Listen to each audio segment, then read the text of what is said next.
A red-hot May has given the Las Vegas Athletics sole possession of first place here in the division with a 4.5 game lead, separating themselves from the pack. A whole lot of W's seen on the screen during the month of May. This team is doing quite well, and it's really because the pitching is starting to catch up a little bit to the offense. Offense has been doing great all year. As you can see, our top 3 pitchers are all on hot streaks. While their numbers don't look maybe great all year long, except for Freddie Peralta, who I do think has been good all year long, the numbers are getting better. That being said, just because we've had some improvements doesn't mean we're not gonna still be tweaking the roster. And today, there's a couple of call-ups and call-downs that I think it's time for. And one thing I'm going to be doing is bringing JT Ginn back down to AAA. He only has one of his options used, and he's just been really bad at the major league level. And we'll be calling up Bo Chanel. He's got a sub-3 ERA, a 1.19 whip. I think it's time for him to get a little bit of run here at the MLB level. And so a little bit of a pitching change to start out. In terms of relievers, I didn't see any reason to make a change. All of our relievers are having good seasons, so we're going to keep relievers as is for now. And then the other thing I wanted to do is we need to get Alex Angeles onto the MLB squad. He has been excellent this year. 361 with over 1,000 OPS, 8 homers. This is a bat that I just think needs to be inserted into the lineup. And so we'll be moving him up to the bigs. And Shea Langeliers, who hasn't been very good, we'll be replacing him at the AA level. Let's see if he can't get something going this year down in the minors. And perhaps he could be somebody that we look to trade at some point in this season. Alex Angeles, his defense has been the only thing that's kind of been keeping me hesitant as to calling him up, but at this point, he's just too good of a hitter to keep him below. So how's that going to affect our lineup? Well, I think we're going to have Alex Angeles play DH for us, and we're going to have him substitute out for Lawrence Butler. And so that requires a little bit of shakeup in the outfield. So Boyce McDermott's going to play center field. Our fielding definitely is going to get worse with this change. There's no doubt about that. But I think it's going to pay off for us, because now if you look at our lineup, there are no easy outs in this entire lineup. I don't know if this is going to end up being the order, but this is going to be the 9 guys hitting for us on a nightly basis, and that's just a lineup that I would not like to go up against personally. And so yeah, here it is. A couple of changes, one in position players, one in pitching, but either way, which position are we missing here? Missing catcher. So yeah, Soderstrom's going to be the everyday catcher. And then same thing here. We're going to have Franmil Reyes play left field for us, and Alex Angeles DH with Boyce McDermott as center. So fielding takes a hit, but I think pitching got a little bit better today, and hitting, we got ourselves an actually kind of a beast of a lineup here. I think Alex Angeles will hit 9th against lefties, against righties. Why won't they let me put him in here? Oh, because it needs to be a pitcher. Because it's the DH lineup. Just doing a little bit of maintenance here. Against righties, oh man, it's tough to demote anybody. I guess you could bring down Reyes, but he's been hitting some good power with 12 home runs.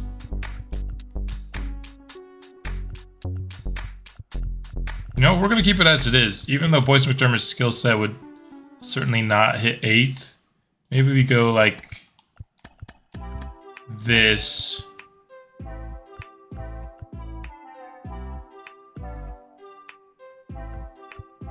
This is tough. Everybody's good. That was the point of this move. It's tough to set a lineup because everybody is good. Alex Angeles, I think, definitely deserves to hit 9th against the lefties, but against righties with that 83 contact.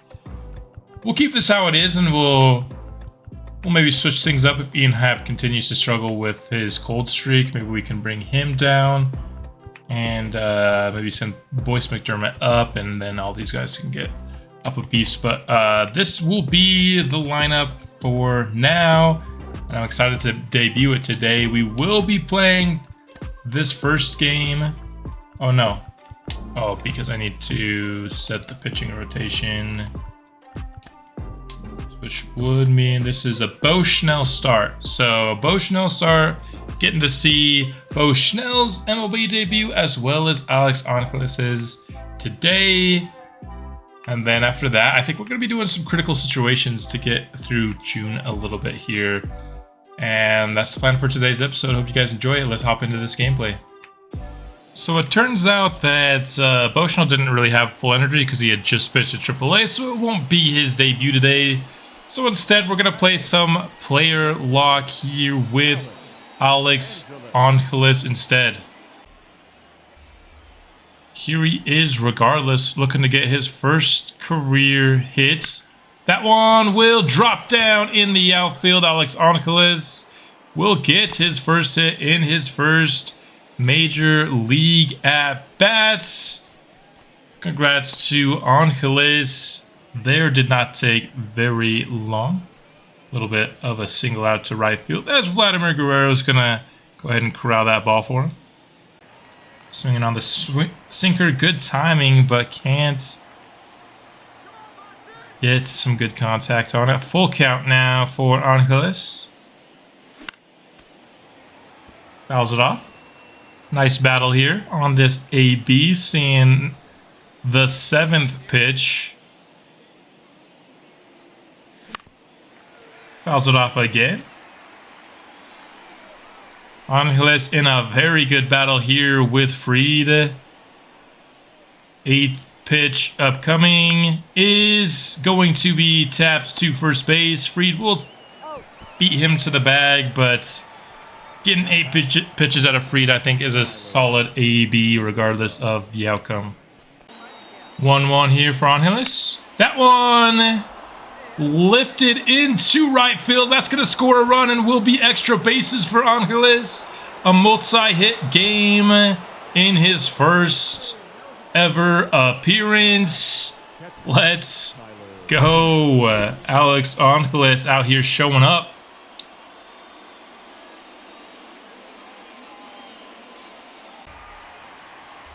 Just laid on the sinker there, but the AB will continue. And we're going to get struck out there on the sinker low. Wanted to try to take 1 yard here just for fun at the end, but we would end up getting struck out. Athletics will pick up the victory here to open the series against Boston. So next thing up, we'll probably watch the debut of our guy, Bo Schnell, whenever that ends up being the case. I like this Royals field. Like, the crown in the outfield is pretty cool, if you ask me. Athletics now 43-20. Bo Schnell now officially making his major league debut. Thought it was going to be there at Fenway Park, but he just didn't have the energy to do it, so he will start here instead. Probably an easier lineup for him to go against, so, you know, I'm not going to complain. His first pitch is missed right over the middle and crushed by Jesus Velasquez. That was a terrible pitch. Not the way to start your career. Goodness, Bo. How are you missing that? 1-2 pitch for Schnell coming up. And that one is going to be lifted to right. Ian Happ gets under it. So the first out acquired here. Have to wait on that first strikeout though. Getting ahead 0-2. See if we can get him going on this changeup. And the changeup will be hit weakly to third. Throw is on time and on target. 2 outs now for Schnell. What a pitch. Garrett Cooper is going to be struck out. The first ever strikeout in the career of Bo Schnell to end off the inning. Got absolutely mashed on his first ever pitch, but a nice rebound after that will keep the Royals off the board. Vegas will have a scoreless first inning of their own as we see Oscar Colas. Oscar Colas was involved in the Bobby Witt trade with these Royals early on in the franchise. We, of course, got Oscar Colas in a trade season 1 and then retraded him in season 2 again in that aforementioned Bobby Witt trade. But we got a 1-2 pitch coming up. And the curveball gets Colas swinging. That's why I was comfortable trading him. His vision and discipline ratings weren't exactly in the best spot. And I was new to the game and I didn't realize just how important those were going to be. And there's, a first-hand look of just how important they are. Let's see if we can get a little bit of a change-up here. Nice pitch. Hit weakly, and the out is there. Basalo, I don't know. It depends on where he's from. 1-1 pitch coming up for Schnell. That one's beneath the zone, chased by Charles. Right to Bobby Witt. Forcing a lot of soft contact from these Royals. And so we went through 8 batters and didn't get a single run. Oh no, we're end of the second. They're about to enter the third. I was gonna be like, what? Oh no, I accidentally just pressed A right over the middle. And we get lucky. I didn't know I pressed A twice. I thought I'd only pressed A once. Oh my goodness, that was lucky. 1-2 back to the slider here. And that one, they'll say you went around. That did not look like he went around at all to me, but hey, I will take it. Not going to complain about the call there. Velasquez up now. He got a nice hit off of Schnell in the first inning, but here to end the third, he'll fly out to Franmil Reyes. 0-1 is lifted. Tyler Soderstrom is going to get underneath it. A pop out here to start off the fourth. Let's see if we can go high and outside now. Nope, we're going to go right over the middle instead. Pasquantino lifts it over to Franmil Reyes. Kind of had a bad track on it to start with, but it had enough carry for him to adjust. 2-2 now for Garrett Cooper. And the changeup just below the zone will get him swinging. I like what I've seen from Bo Schnell quite a bit here against this Kansas City Royals lineup. Has only allowed 1 hit, but we, on the other side, haven't been able to get a single hit at all going against Chad Paddock in today's game. Looks like that would no longer be the case after the fourth, though. 2 runs scored. Finally broke the cover off the ball as Oscar Colas here to start the bottom of the 5th will get the second Kansas City Royal hit today. That is a generous call there for the 0-2 strike call. And the changeup inside the zone will get the strike 3. Probably not exactly where we wanted that changeup, but a strikeout is a strikeout is a strikeout. That one's hit to Vladdy. Chance for 2 here, but Vladdy sails it over the head of Bobby Witt. And now that might score a run, but Colas will hold at third. Vladimir Guerrero, not something you're used to seeing from him here. An error. He's one of the better fielding first basemen out there, but Just throws it right over the head of Bobby.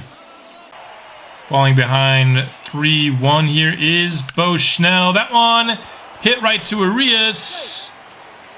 And almost got the double play, but couldn't quite get there.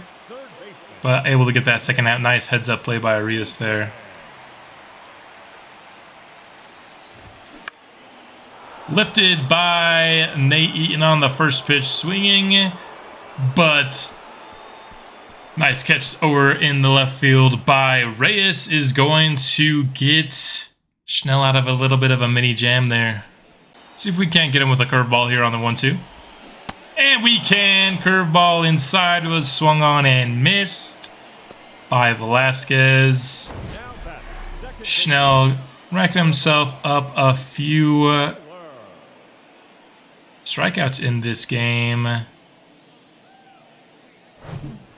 Able to see the pitch sequence there. A lot of fastballs. 0-1 missed to Samad Taylor. He's going to crank it into right field. We have seen some misses over the plate from Schnell for sure. We've been kind of lucky that this Royals lineup hasn't taken advantage of half of these at least. But they will take advantage of that one there. Right as I was talking about taking advantage of misses over the plate. Slider is left hanging high and inside.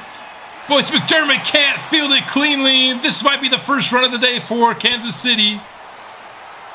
Throw will be towards the home plate.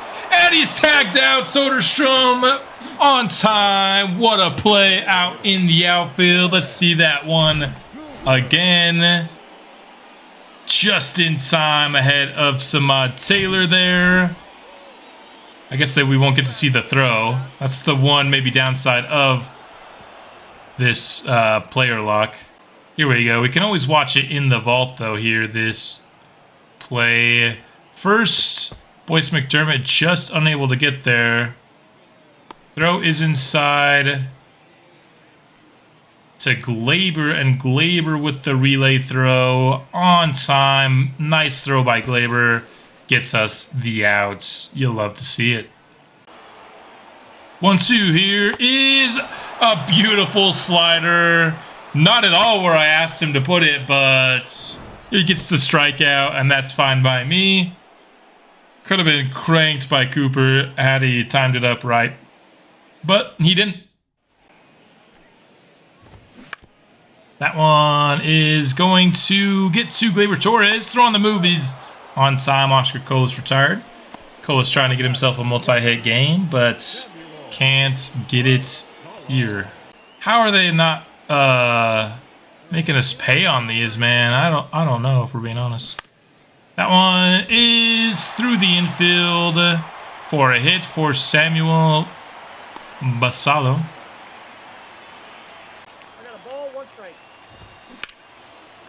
Fastball lifted out to center. Boyce McDermott tracks it down and gets the second out here, bottom 7.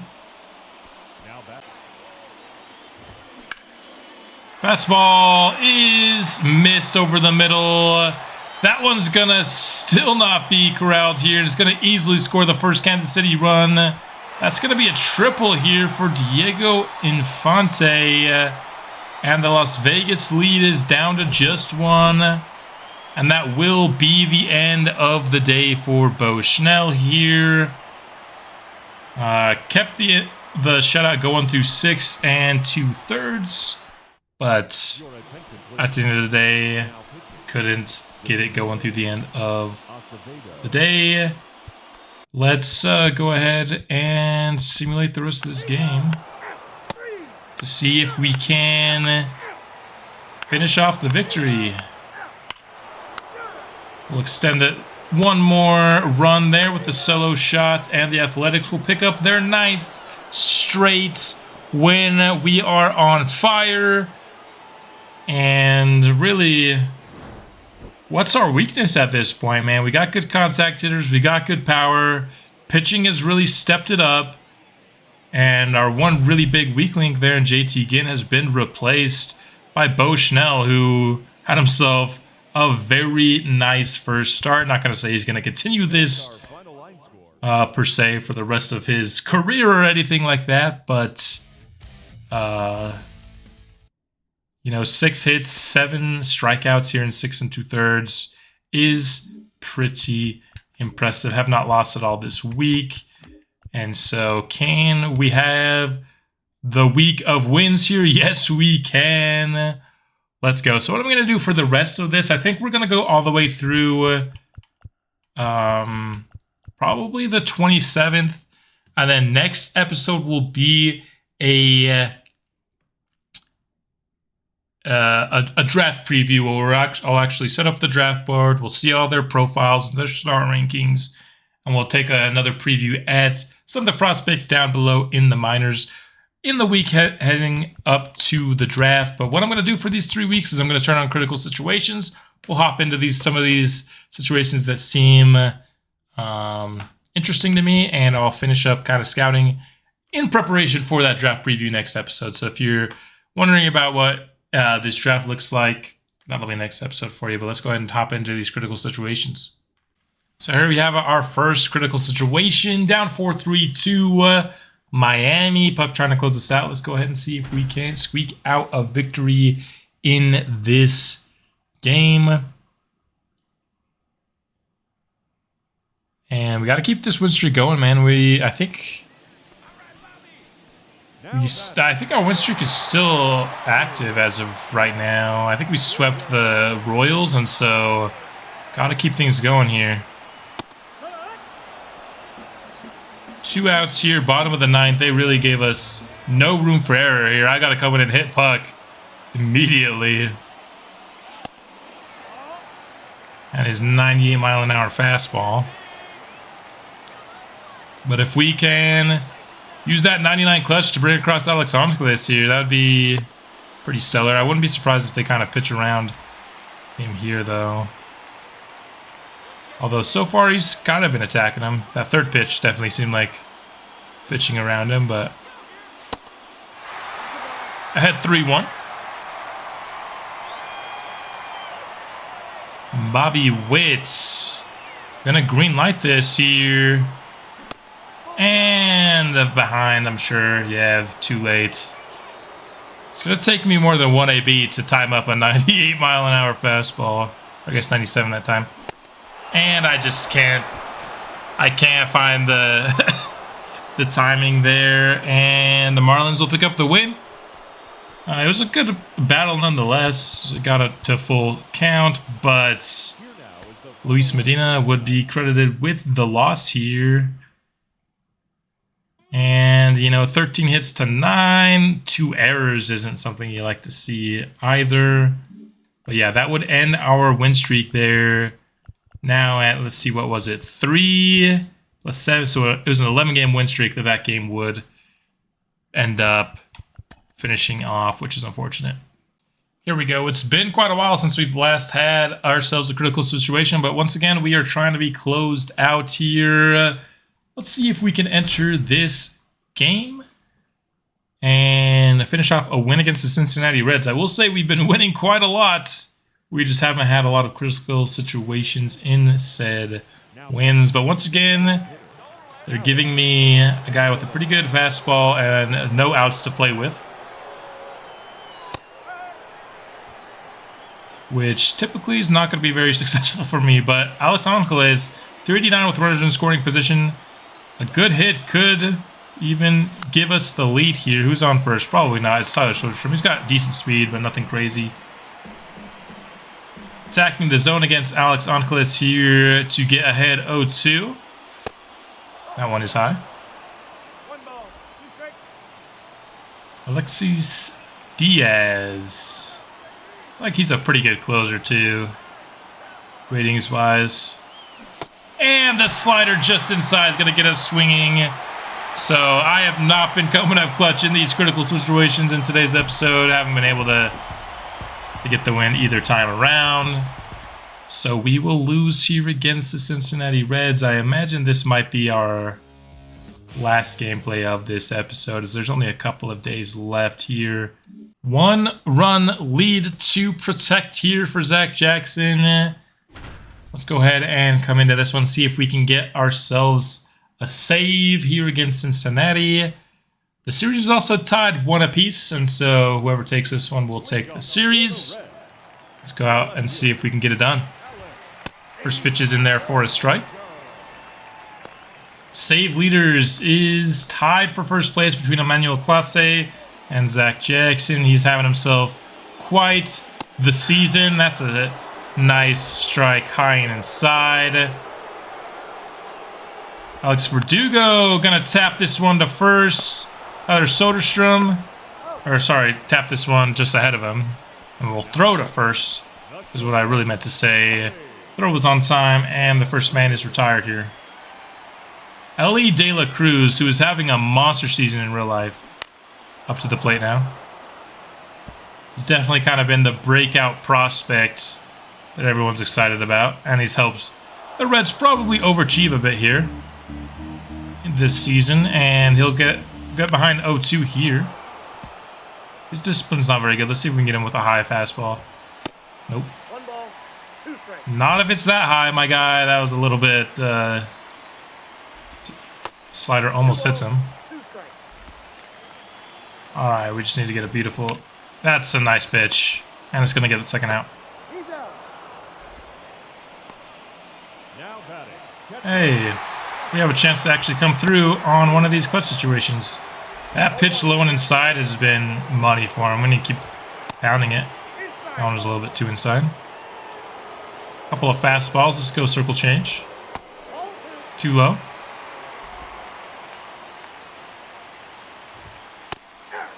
That one's in there.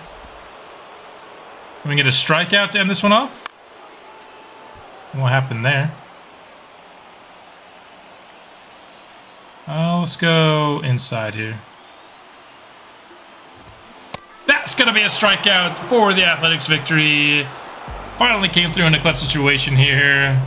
1 for 3. Not great, but better than 0% like I was prior to this game. So Freddie Peralta would be player of the game. 8 innings pitched with 8 strikeouts and 1 earned run. He'd also pick up the victory here for the Athletics, and we would secure the series victory over the Reds.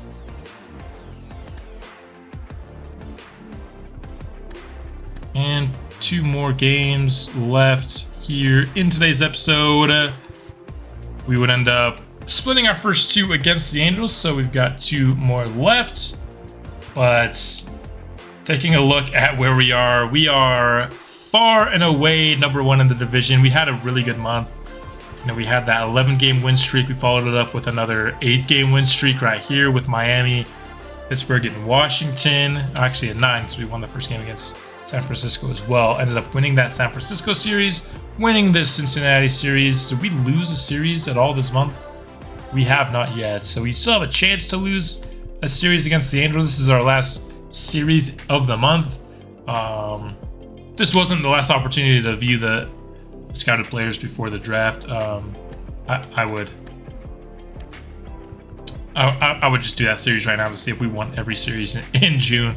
But this team is on fire. Let's go ahead and take a look at how people are playing here. We got Vladimir Guerrero hitting .330 with 19 home runs so far in the season. He has been everything we bargained for, signing him in free agency.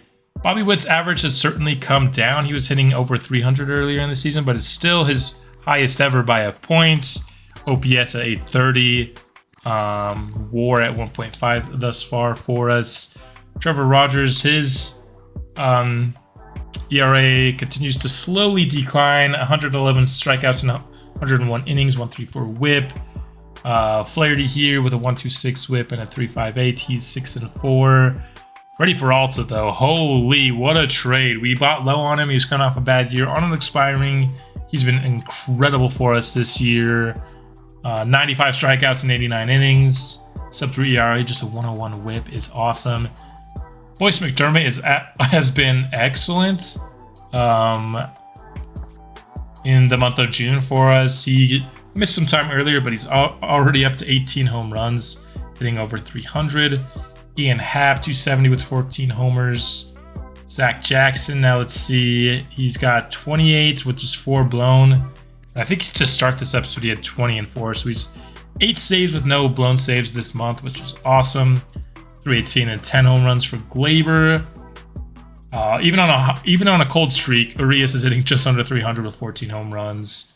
Reyes has kind of kept that 250 average now throughout the month of June. Daryl Kohler here having a really nice season. Kind of was expecting more home runs at this point. I think he had 7 heading into the month, so he's only hit 1 so far in the month of June. Soderstrom, his stock is up for sure. Every time we check on him, his average has gone up. Discipline is going down a little bit. Looks like he's striking out a little more than you'd like, but bullpen has been really strong. So it looks like Bo Schnell did not build off his strong start. He's just a 6.41 ERA with 1.47 WHIP, but it's fine. He's just starting, and he's still doing better than JT Ginn was. And then Alex Angeles here, we called him up to start this episode, already has 8 home runs at the MLB level. This guy is nuts. He has a better OPS in the majors than he was having at AA so far.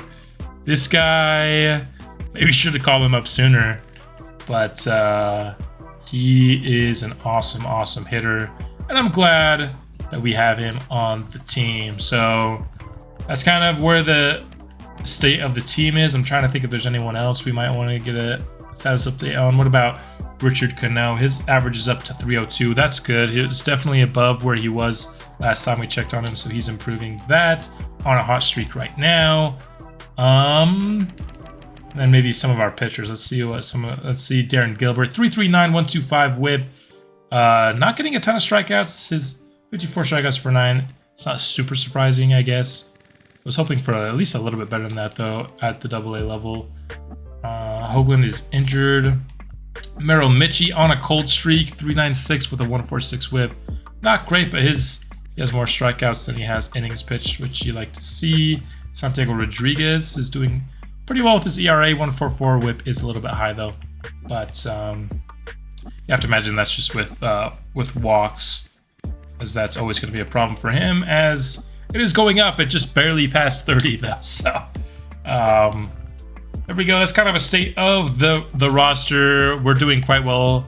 AAA not doing very well this year, and then not having a great start to the second half of the season down at AA. I forgot to check how we were doing at the end of the first half, but at the end of the day, we're at the point of the franchise where how we're doing at the majors is much more important than how we're doing at the minors, which is the opposite of our other franchise here on MLB The Show 23. But that's all I've got for this episode. Thank you guys for tuning in, and I'll be back soon with a draft preview episode. That episode will be coming out soon, and I will see you then.